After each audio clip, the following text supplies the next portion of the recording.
Puluhan tenaga kesehatan di Rumah Sakit Umum Daerah Gunung Sitoli, Kabupaten Nias, Sumatera Utara terkonfirmasi positif COVID-19. Para tenaga medis diduga terpapar COVID-19 dari pasien yang tak jujur soal riwayat kesehatannya.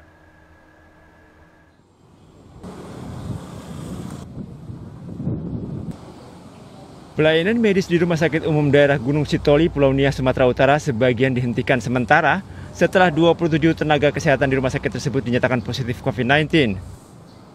Karyawan yang terinfeksi virus corona terdiri dari staf manajemen 5 orang, perawat atau bidan 17 orang, analis 1 orang, dan 4 orang dokter. Saat ini pelayanan terbatas dilakukan dengan sisa tenaga kesehatan yang masih ada di rumah sakit tersebut.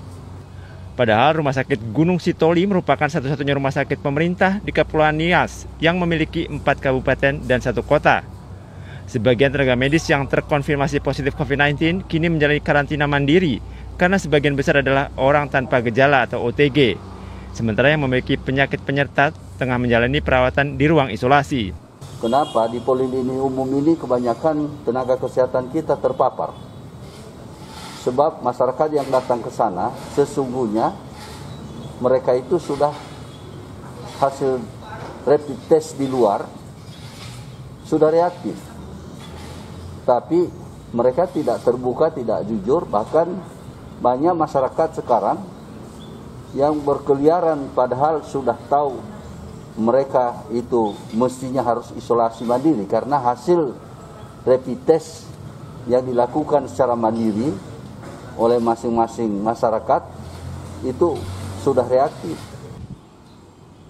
Terpaparnya para tenaga medis di RSUD Gunung Sitoli diduga akibat pasien yang tak jujur menjelaskan riwayat kesehatan mereka, termasuk hasil rapid test yang pernah dilakukan.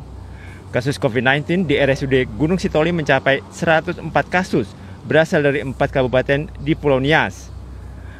Pelayanan medis di Poliklinik Umum di Rumah Sakit Gunung Sitoli dihentikan selama 2 pekan ke depan. Saat ini RSUD Gunung Sitoli kekurangan stok alat medis untuk swab test dan akan habis beberapa pekan ke depan. Dari Kepulauan Nias, Sumatera Utara,